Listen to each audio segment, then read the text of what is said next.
الله نحمده ونصلي على رسوله الكريم أما بعد أعوذ بالله من الشيطان الرجيم بسم الله الرحمن الرحيم والذين جاهدوا فينا لنهدينهم سبلنا وإن الله لمع المحسنين صدق الله العظيم. All praises to Allah Ta'ala who has given us Iman and created us in the Ummah of Rasulullah Sallallahu Alaihi Wasallam. We make shukr to Allah Ta'ala who has gathered us to remember Him on this Mubarak day, to refresh our Iman. Brothers, few months ago on a Saturday morning, we all woke up to an eventful morning. For good or for worse, Allahu Alam, whether it was calculated or not calculated. But there's a consequence of that for the last 4 odd months, and Allah alone knows how much more going forward. We wake up in the morning with one thought, we sleep with one thought.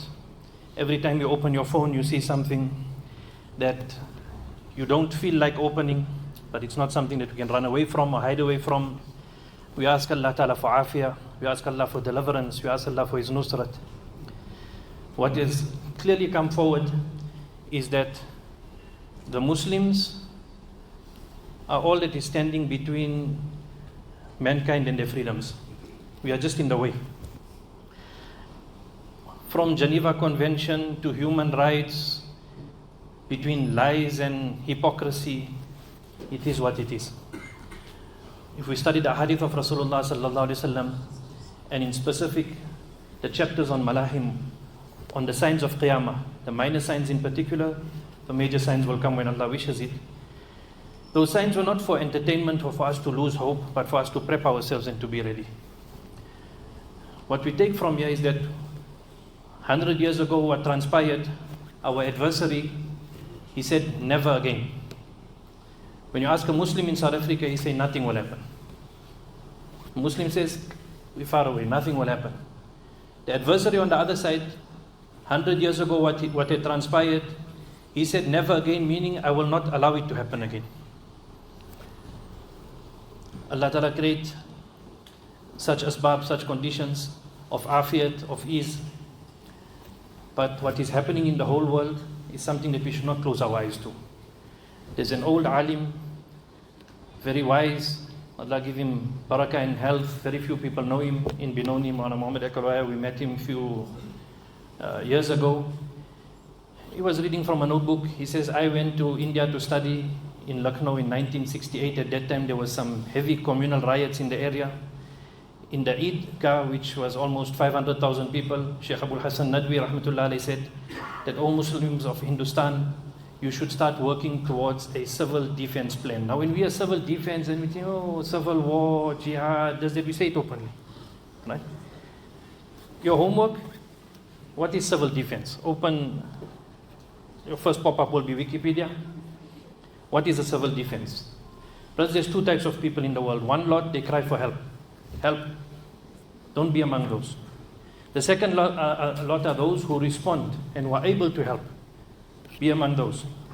That Allah wishes for this ummah, that this ummah should be a strong ummah.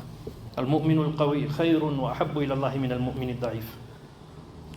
And we have civil liberties, we have civil freedoms, we should fight for it. Few things that we have to continue doing. Brothers, in our short life, what we saw in Bosnia is now times 10. Meaning in a smaller place, so much more. Continue making a noise, because what our opponent, it's يَحْسَبُونَ كُلَّ صَيْحَةٍ عَلَيْهِمْ.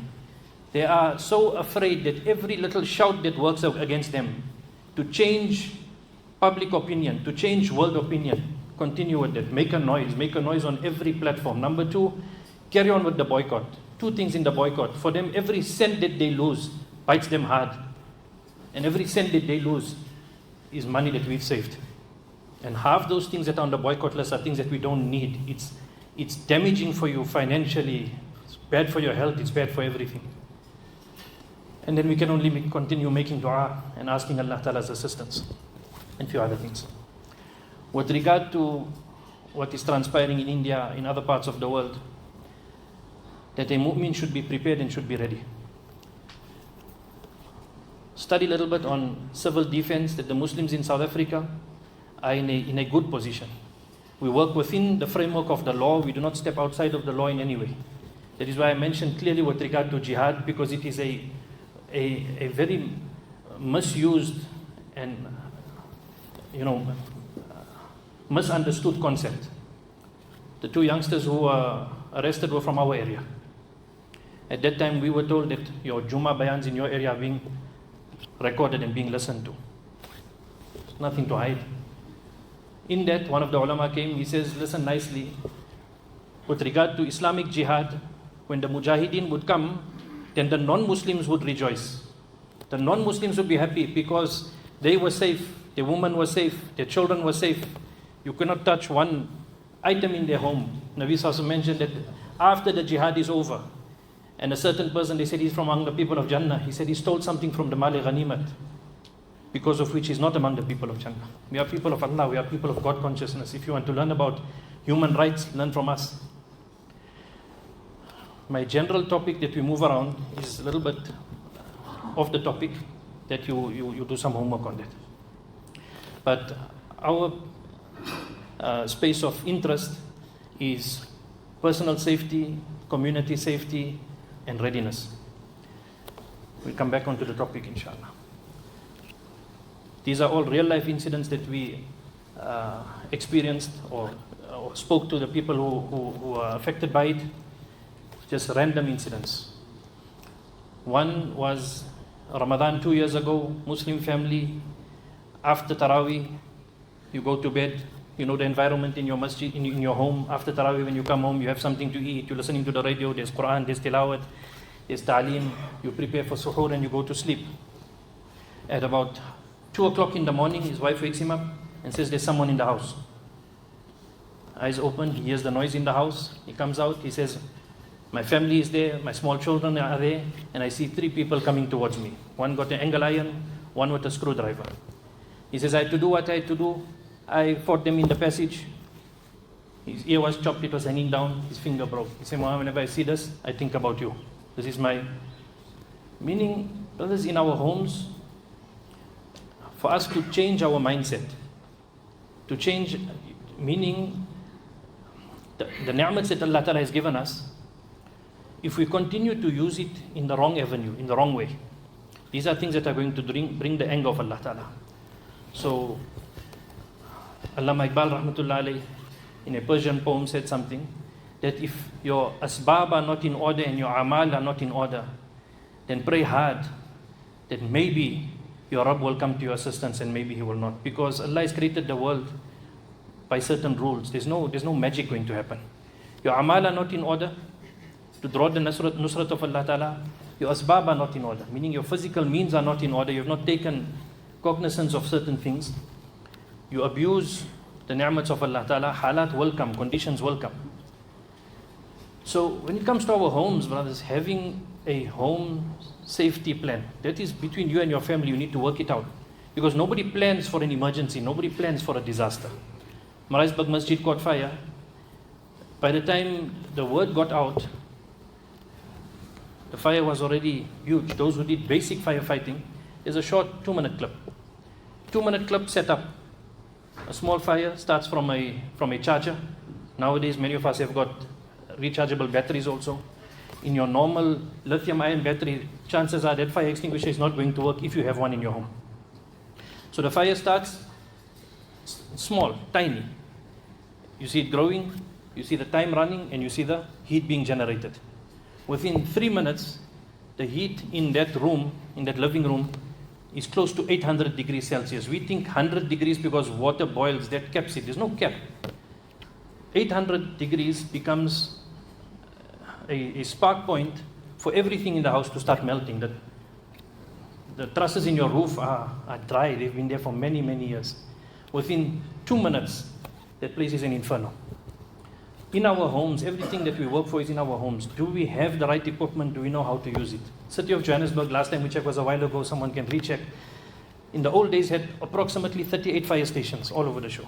And we know when we were growing up, each fire station was had full capacity, meaning 3 or 4 red trucks, etc. The last time, one of the Muslim guys who in the City of Johannesburg, disaster management. So we spoke about, the first one your homework was? Civil defense. From civil defense, we met the brothers in Lodium who set up Lodium Disaster Management. Go visit them. Come visit us, we'll go and visit them. They set up a nice thing. They've got about 150 volunteers who are dormant, youngsters. But good training, which means you've got a team of 100, 150 which is growing, which can respond in case of. So the last time the brother who was in city of Johannesburg in our area on the management forum or advisory forum, he said there were 8 trucks for the whole of city of Johannesburg, from where 3 were almost defunct, 5 were operational. They were overworked. Then you heard of the one where they went into one area, people touched their truck. Then it was replaced or not replaced. So if you have an emergency, what's the turnaround time? With traffic and load shedding and XYZ, meaning within, Allah Ta'ala commands us, alaykum anfusakum, la yadurrukum man dhalla idha ihtadaytum. Start with yourself. That take care of yourself. If you are up to spec in every way possible, alaykum anfusakum, la yadurrukum man dhalla idha ihtadaytum, then those who are astray will not be able to harm you in any way. Leave it like that. Meaning, your deen, your dunya, your akhirah. The mu'min is prepared, he's ready. Khayrun wa habbu ilallahi min al-mu'min ad-da'if. Allah wants something from us. As opposed to our brothers just using, you see, everything today in the world runs on entertainment. Allah make us, maaf, Allah forgive us. Even our deen has become entertainment value. So Nabi mentioned, be careful, a time will come, mafhum of the hadith, where people will recite the Quran beautifully, but its effect will not even reach below their throat. The hearts will be dead. We'll be looking for entertainment. So, fire. Basic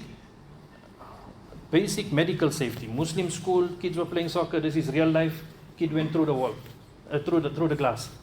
Brachial artery, I learned it. Brachial artery. That's the one that spurts. You have a school, you have an institute, you have nobody schooled or up to scratch in basic first aid. It can be disastrous for our organizations. We did a OSH compliance audit in one area. This is the kitchen.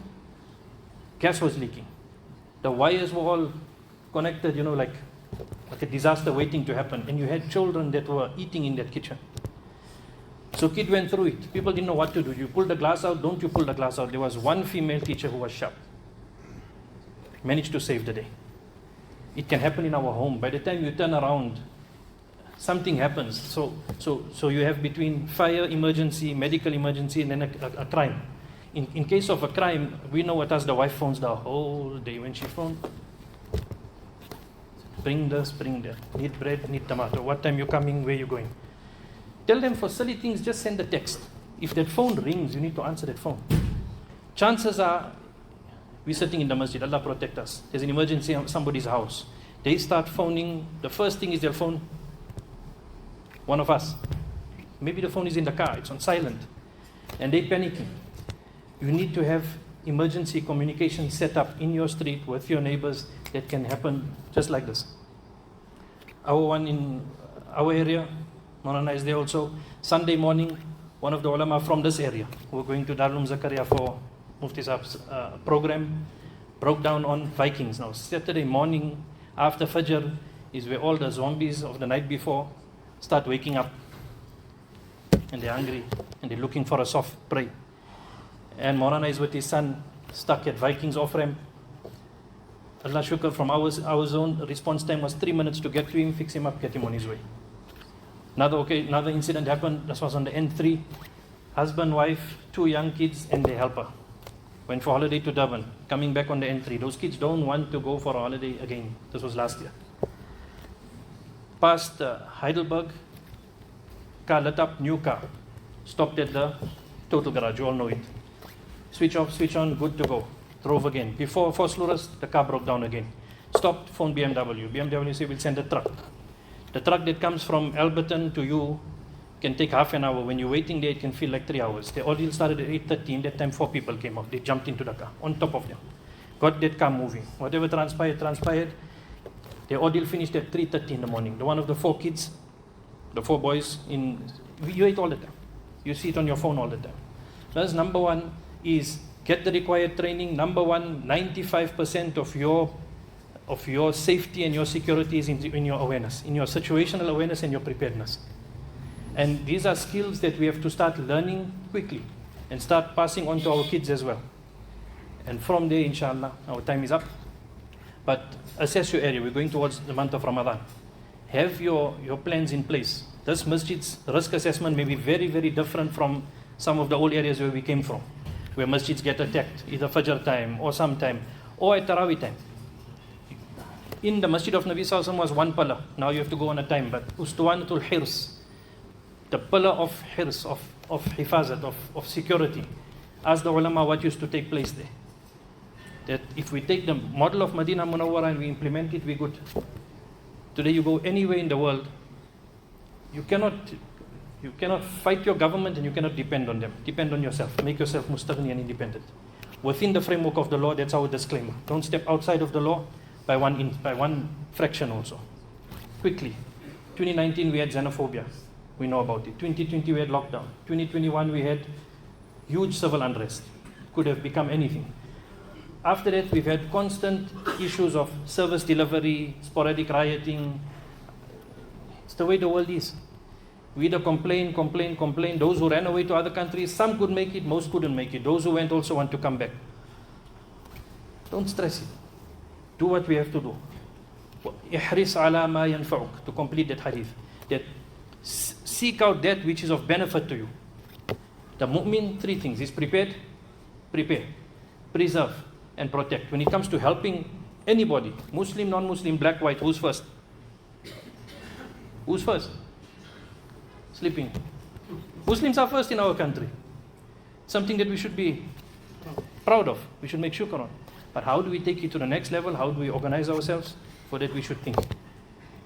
Ihris ala ma yanfa'uk. Wasta'in billah. And then seek the assistance of Allah. Mu'min, those who passed away in Jannah. Those who passed away in Jannah. From this side, it's hard to look at. It's easy to say. But what is our life of this world? A fleeting. Just like that. Ihris ala ma yanfa'uk. Wasta'in billah. Seek the assistance of Allah. And whatever comes thereafter, la taqul law anni fa'altu kana kada wa kada. Don't say, if we did this, it would have been like that. If we voted for them, it should have been. But say, qul qaddar Allah wa ma sha'a fa'ala. That it is from Allah, what Allah wishes will come to pass. Allah give us tawfiq, inshallah. Thus there will be a collection outside after the Jummah Salah. Donate, inshallah. Dig deep and donate, inshallah. And then meals will be sold also. That will go towards the upkeep and the maintenance of the masjid and the affairs of the masjid. Buy your meal from me, inshallah. Jazakallah khair.